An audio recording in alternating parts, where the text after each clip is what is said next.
Hi, I'm Dr. Amy Robbins, and welcome to Life, Death, and the Space Between podcast. I'm a licensed clinical psychologist and medium, and here we explore life, death, consciousness, and what it all means. Today, I have Joe McQuillen on the show.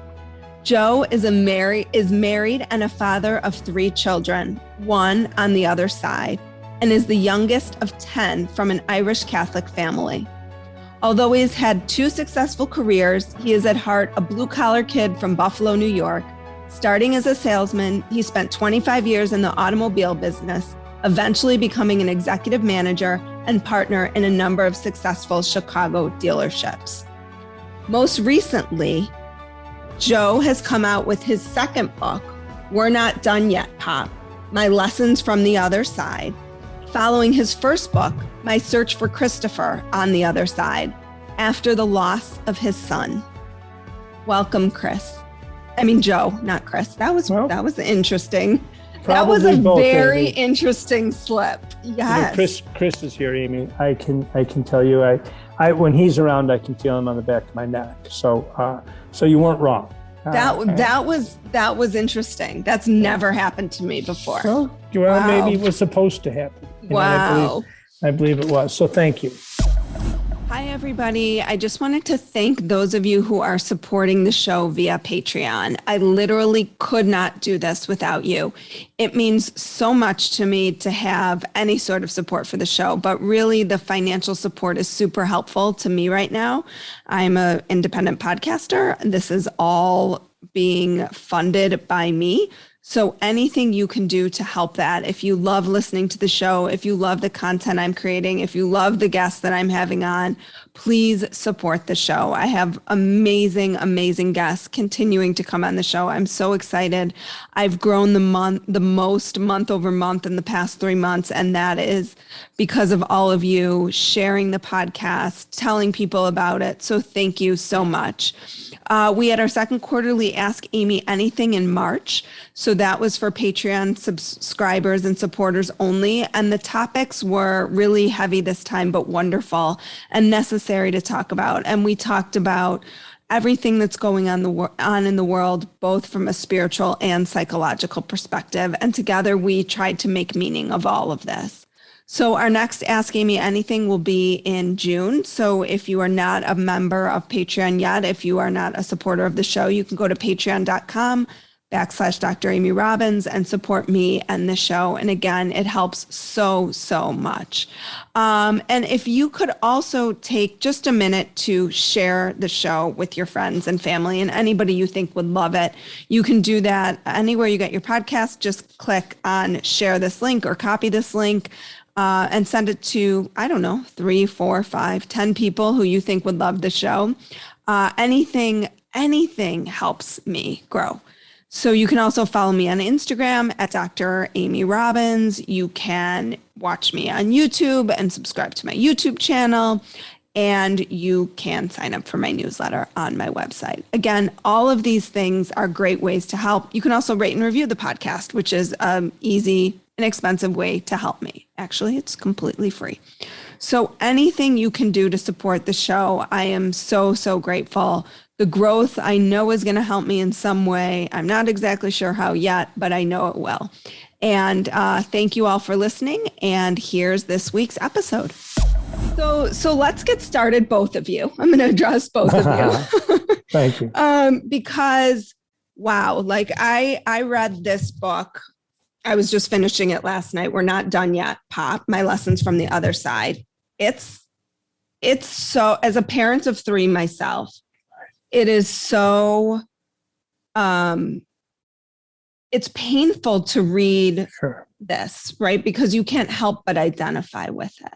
Right. So tell us what happened to Christopher, and what your journey has been, because he's very, very present. And we're going to talk about a lot of the kind of ways that he wrote this book with you and the messages that were very, very profound that came through in this. You know what? Thanks. And I'm already know that this is going to be one of my favorite interviews. Oh, and I could just feel the connection. And, I'll start out by telling you, anybody that said, anybody that says time heals all wounds hasn't lost a child. It never goes away. We accumulate, and everybody who's a parent can identify with that. We accumulate tools through our grief that help us cope. I live a life beyond my wildest dreams. It's fulfilled. I enjoy my life, but I go through life with a piece of my heart broken that'll never be healed until I'm together with my son, until I'm together with Chris. So, flashback, Christmas of 2015 and in January of 2016. Christopher was 21 years old. He was at Northern University. He was studying to be, he wanted to work in special ed. He's a wonderful, wonderful, loving, crazy, wild-haired Irishman, unfortunately had a lot of similarities to me, but had a lot of his softness and beauty from his mom. And so he's home from school and it was the last weekend before they were all going back to college. And they decided to get together at a friend's lake house, coming home the next day to watch football together. I was waiting to hear from him, and I was texting him, and I said, "Hey, buddy, where are you?" And I get a text back that said, "Mr. McHugh, Chris and 3 friends are missing." And this was around 11 o'clock in the morning. So I jumped in the car, threw my dog my Labrador in the back of the Jeep, and put on some snow boots and headed up. And halfway up, I got a phone call that said it's no longer a search, but a recovery. That all 4 boys had drowned. 4 boys jumped in a 3-man canoe with layered clothing and Timberland boots unlaced and half-frozen lake and a snoot full of alcohol and paddled out. None of them made it back. So halfway up, I got that call. You just go dark. You don't have the choice of saying, I don't want to deal with this, right? I mean, you have to deal with it. I had to go up and identify his body. I had to make arrangements to have his body shipped back, So halfway up, I'm thinking, I had seen a medium. This was kind of about 15 years before. And the entire reading was a bit mundane and a tad disappointing until I got to the end of the reading and she said, your dad's here. He's holding a caboose and telling the railroad. Now, why that was significant is my dad spent 40 years on the railroad, raised 10 kids on the railroad. All 5 boys worked on the railroad when we were kids after school or during school. So all of a sudden it was like, okay, you got my attention. My dad is somewhere it's accessible. And that was it. I didn't get any other messages. I didn't get any instructions on life. I didn't get any lottery numbers, But, 15 years later, when I'm driving up to Lake Beulah, I thought, heck, and I didn't say heck, but I did for your podcast. If my old man is somewhere, Chris is with him. I'm going to try to figure out this metaphysical thing. And if it's not real, then let's cross it off the list, right? Let's move on. I got up there and I can look out and see that picture window as I walked in that overlooked the lake with the rescue boats and the flashing lights and the divers all looking for my boy and his 3 friends. And any parent who's been through this, nobody's prepared for this. So of course you don't have a gravesite, you don't have a tombstone, you don't have a church, you don't have anything that you're going to need in the next coming week. So, the phone calls to his mom, which was just heartbreaking, of course. And I mean, just like you describing it, I feel like I could throw up. Like it's that, visceral. 6 years later, I'm crying. Yeah. I mean, it's. I'm with you. Like it is like the most gut-wrenching thing to imagine. And and in Wisconsin, you can't identify the body. I wanted to see my boy, but they won't let you look at pictures. But it was him. He had a minor league ball jacket of mine from Buffalo, Celtic cross. It was my boy. He had a St. Christopher's medal that I keep in my car. It was him. And the first few days, I would do all these details from the churches to the readings, to the reception, to the buying grave sites, we're doing all this. And at the end of the night, I'm exhausted. And you don't want to talk, and so I get on my knees and I'm 36 years sober now. And so I would thank God for my sobriety. I'd thank God for my family, but I'd say to God in my good night prayer, we're not good, you and me. You took my kid, And the third night I got in bed and I actually got a message back, which I thought was pretty nice, that said, I didn't take your son. His free will and recklessness caused him to come home early, but I welcomed him. And remember, I lost a son too, So, oh my God, wait, I have the chills. How did you get, so you were in prayer. I was done with prayer, jumped in bed to fall asleep watching, Law and Order or whatever, something, some white noise on it. And I just got a download. Kind of the same way I get a download from Chris when I'm doing the spirit writing. And it's clear. It's not my thoughts. It's not my memory. It's not my voice. And it was at that point, Amy, that I knew that God didn't move us around like chess pieces. That I wasn't paying for past sins by Him yanking my son out of my life. I knew that God was holding me, was keeping me up to get my job done as a father, to take care of all these situations, that I knew that God was going to get me through this. He wasn't that He wasn't judging, He was holding, we may, and I believe we do, Amy, have exit points and soul contracts, but we have free will, we're not wound up like little tin soldiers to march into the fray, There is a key to something. My dad, Iron Joe, is somewhere. Chris has got to be there. How do I figure that out? I started reading books, Bob Olson. I started seeing mediums. I started, right afterwards, I met a medium and Nancy Myers, and she told me things that I wouldn't know until I got the coroner's report about what happened that night. And so now I'm in. I believe this, right? But I'll tell you, and then there was a wonderful medium called Thomas John who came to Wilmette Theater. I know Thomas. He kept looking over and he said, there's this family of spirits that just keep adding on. And he said, frankly, they kind of scare me. And my wife elbowed me. She goes, it's your family. Finally, he said, okay, we need to identify this. He said, who's got an older brother on the other side? His name is Jerry, but it's not Gerald.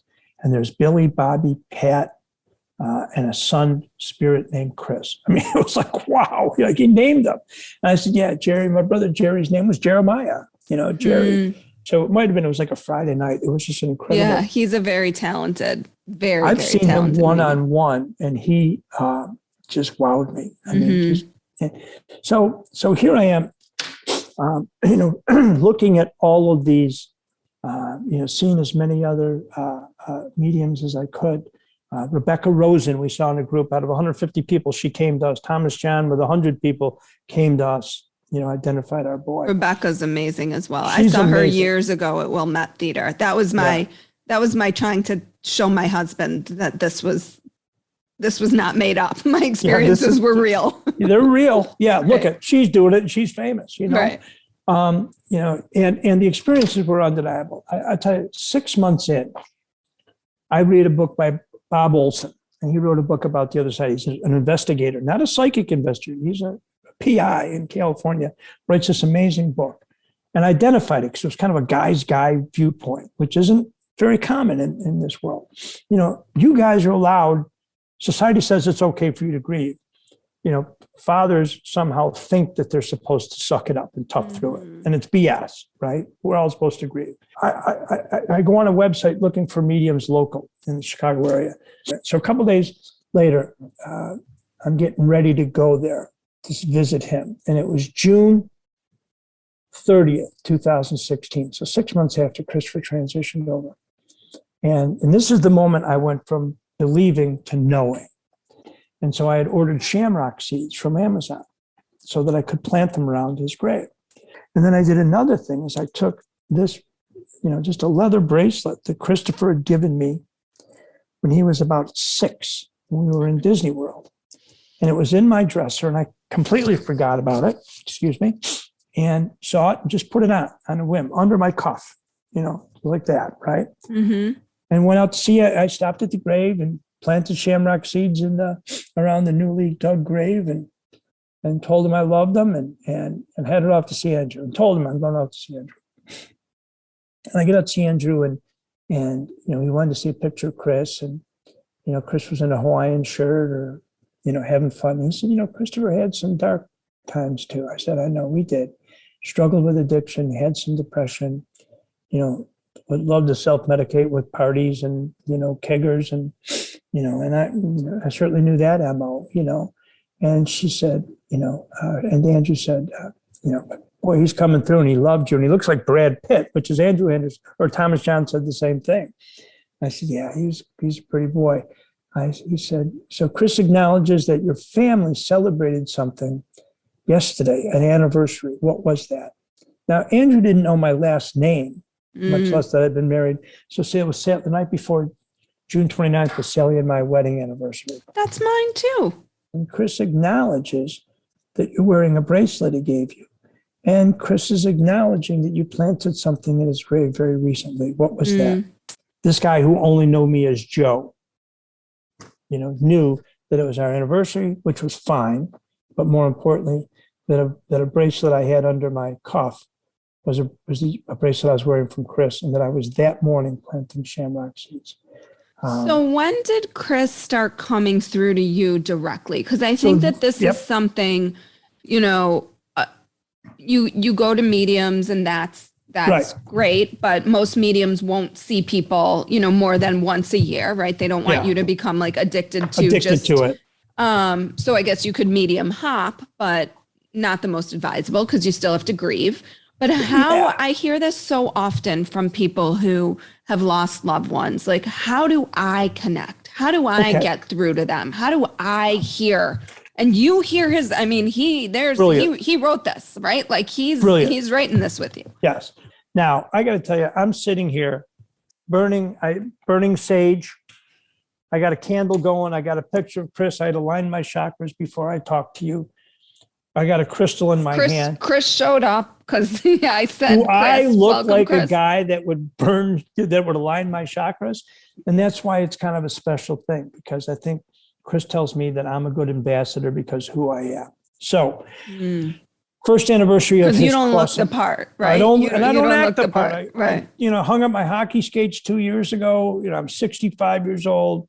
And yet I do all these things to connect, right? And Rumi said, one of my favorite quotes of Rumi is that he said that goodbyes are for those who love with their eyes. For those who love with their heart and soul, there's no such thing as separation. So, fast forward 1 year from his anniversary, or it's 1 year from his crossing, January 3, 2017. And on the first anniversary, 3:00 in the morning, and it's always 3 a.m.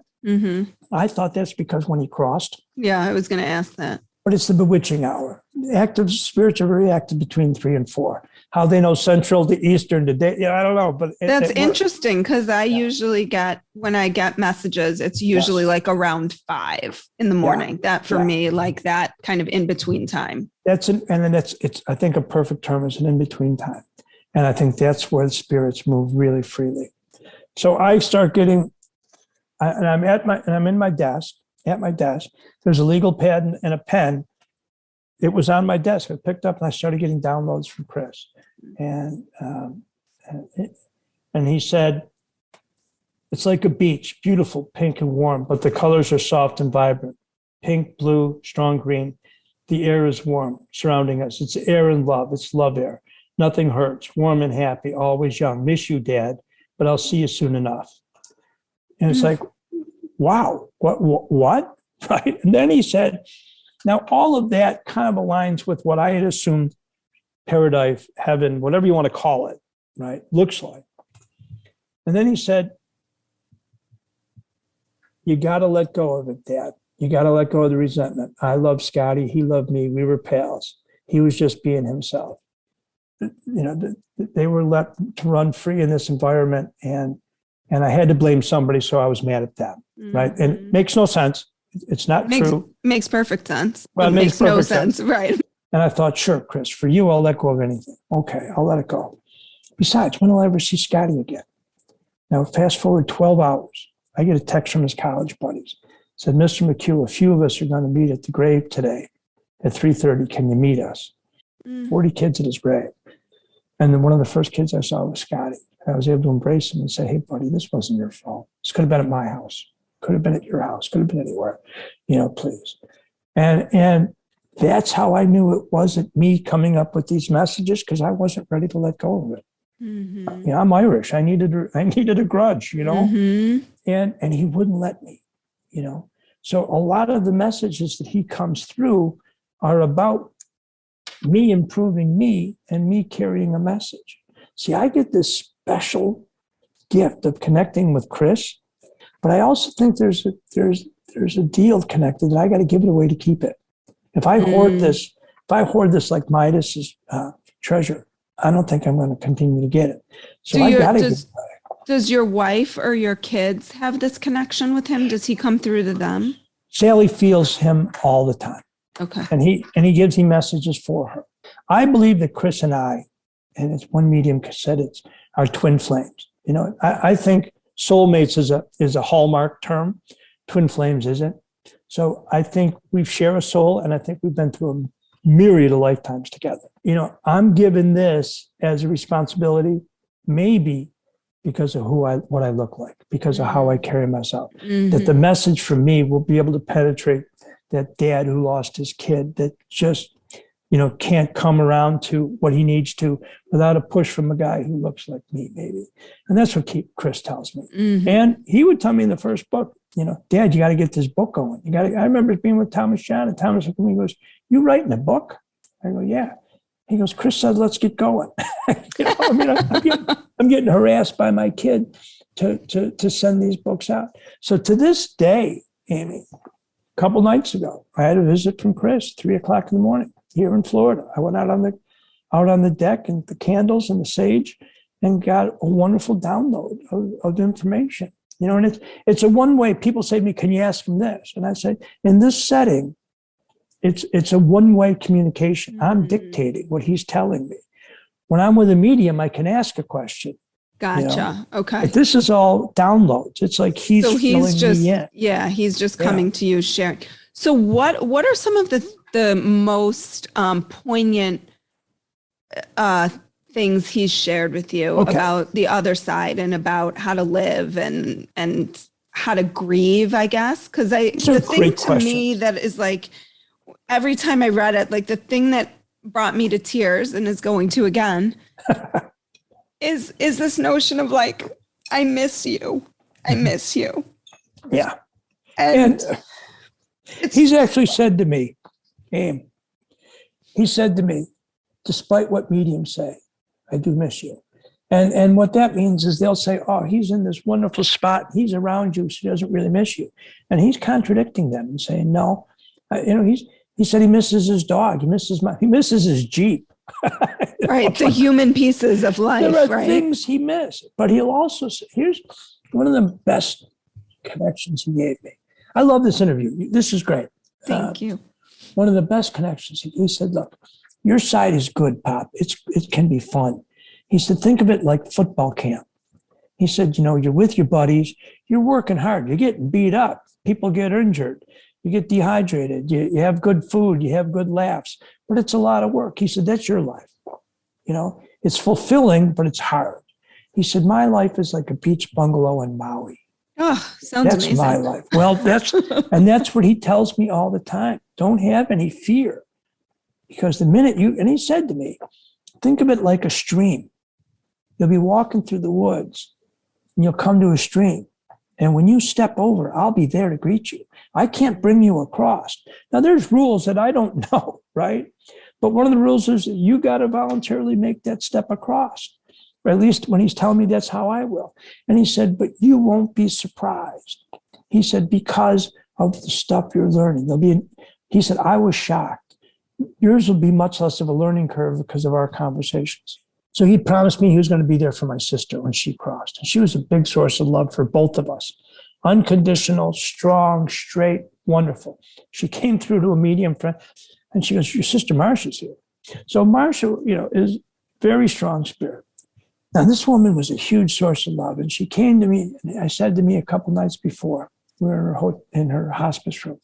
And she said, "Honey, Joey," she called me Joey. She said, "You gave me the greatest gift. I read your book and I'm not afraid to die." So after she crossed, he said to me, "Dad, when she transitioned, we were all here." He said, "But she had to go away somewhere, like a spa. And then she came back to the family, and she was younger than I even remember her when I was a kid. Now, it took me a little while to figure this out because I might be charming, but I'm not all that bright. And the bottom line is that her cancer stayed with her body on this side, but the trauma crossed with her. So she had to go somewhere. Now, what a wonderful term, like a spa. What I've woman heard doesn't that go to a before, spa? that oftentimes you have to go to like this golden, the woman I worked with for years who was helping me kind of with understand what was going on with me early on when I was embarrassed to talk about any of this, said it's like a goal. I forgot how she used to describe it. But almost like this beautiful place where you go and you heal. It's almost like you learn, it's like a classroom of healing, basically.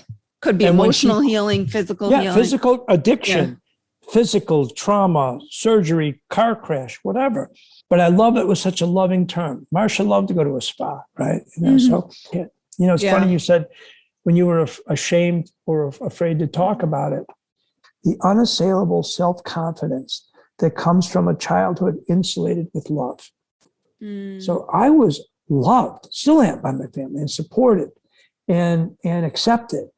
So it allowed me to not care, One of my first interviews on a radio station in Dallas, she said, what do you tell people that just don't buy in? I said, tell them to change the channel.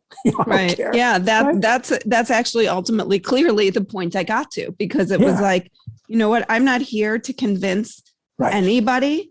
I'm here to present information and you can do with it whatever you want. What was it Mark Twain said? It ain't what you don't know that gets you in trouble. It's what you know for certain that just ain't so. That's a great quote. Yeah. So let me ask, I want to ask you one more question, and then I just have a speed round if you're up for it. Oh, yeah. So I want to kind of switch back to grieving, because you've stayed married through all of this. Right. And we talked a little bit before we kind of started officially recording. Oftentimes, a loss of a child destroys a marriage. 85%. How have you managed to stay married through all this? And how old were your other kids when this happened? Christopher was 21? Yeah. Christopher was 21. Caroline was 19. And William was 16. And, it took a toll on my kids and my wife and myself. I mean, nobody gets out of here without taking a beating, right? And so it was traumatic. And what kept Sally and I together, I know, was the complete adoration of our boy. And if either one of us gave up, how disappointed he would be.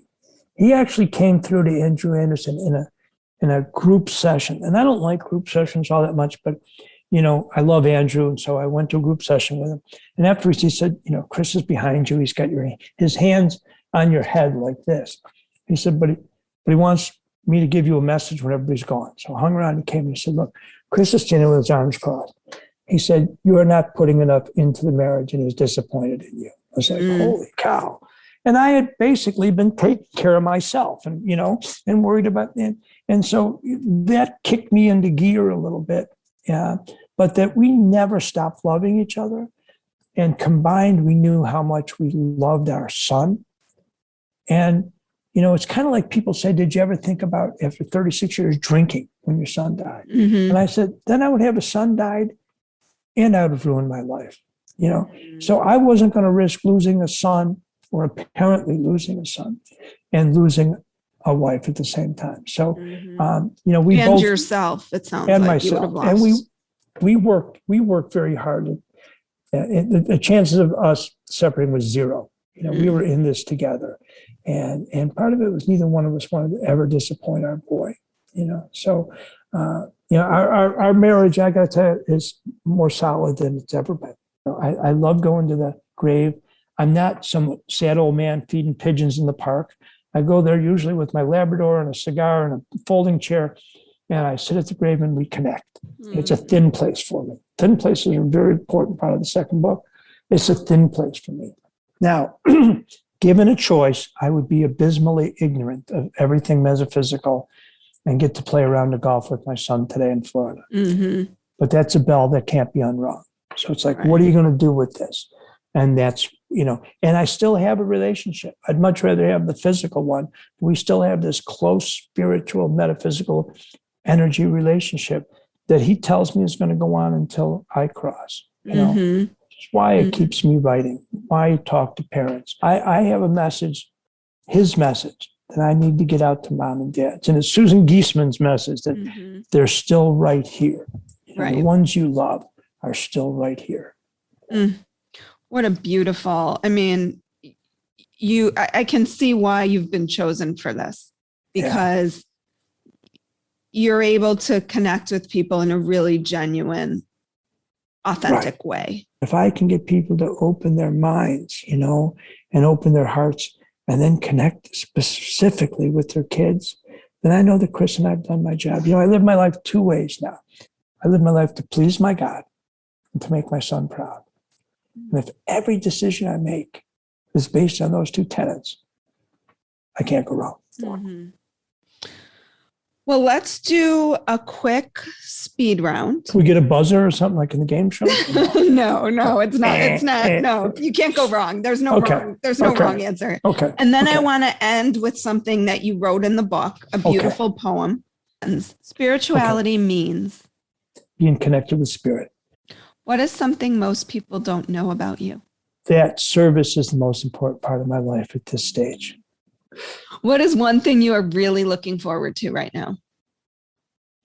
I'm going home to see my wife. And I saw her, a couple of weeks ago for a week here, but going home, seeing my dog who's on her last lap around the track. And Chris came through and told me, get ready. She's getting ready to transition, but she'll be with him. And she loved more than me anyhow. What is one thing you're deeply grateful for right now? Oh, my connection with my son. And the fact that I never knew that it's all about love. And I'm not ready to go. I've got books to write. I've got people to talk to. I've got children to still be a father for, even though they're adult children.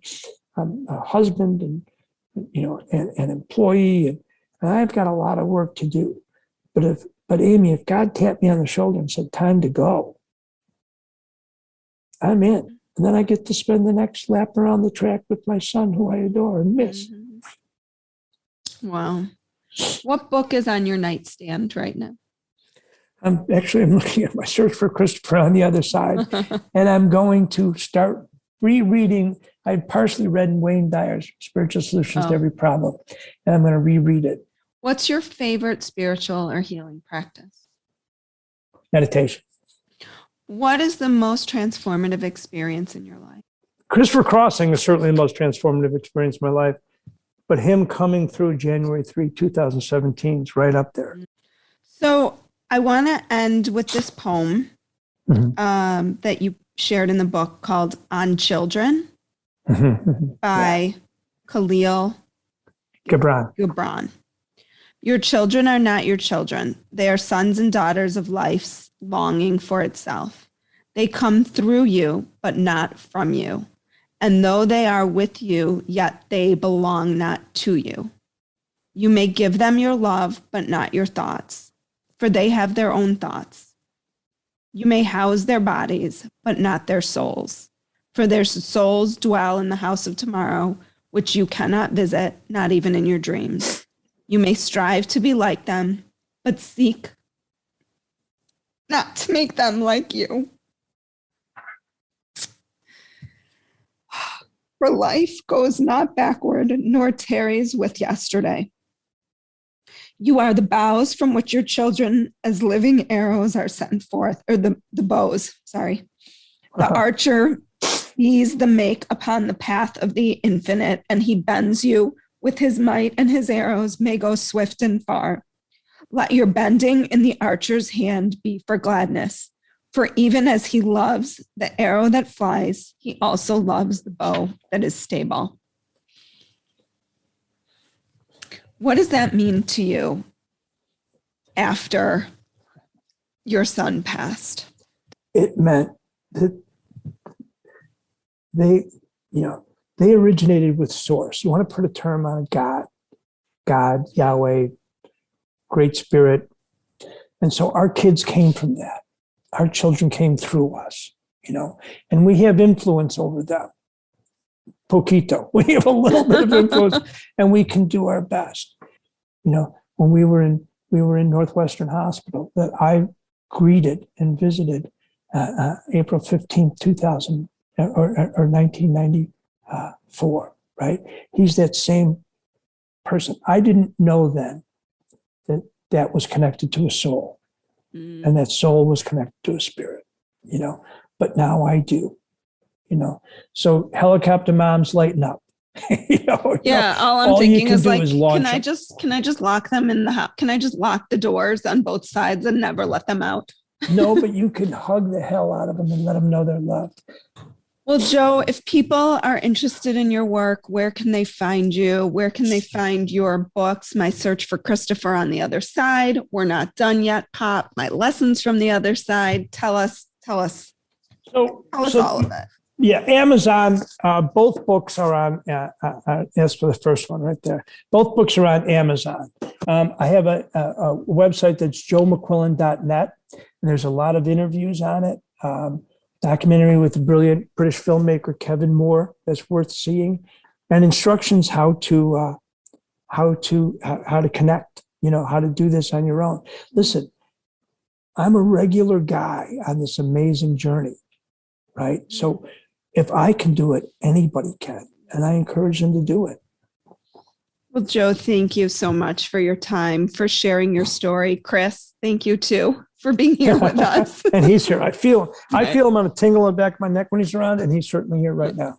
So I know that this interview is going to provide a lot of comfort and insight and hope to so many people, not just parents who have lost children, but also anybody who has lost someone that they love, that they can try to connect. My email is jbmcquillen@gmail.com, right? If anybody needs to reach out, connect, go ahead. I'm happy to respond. And if I can provide a little comfort or a little service, then I know I'm making my son proud. Well, thank you. And I'll put people who are usual listeners know all of this will be in the show notes on my website. So Perfect. You will be able to find all of it. Joe, thank you so much for your time Thank today. you. And I will see you in Lincoln Park. We will. We're going to meet. We made plans that we are going to have coffee one of these days when you're back. I would very much love it. Thank you. Thanks for a great interview. Thanks, Joe. Bye-bye. Like what you heard today and want to hear more? Wondering what comes next and what it all means? Head over to Apple Podcast, Spotify, Stitcher, Google Play, or anywhere you get your podcasts and hit subscribe. Also, if you could take a minute to rate and review my podcast, I would really appreciate it. Stay tuned as we continue to explore life, death, and the space between.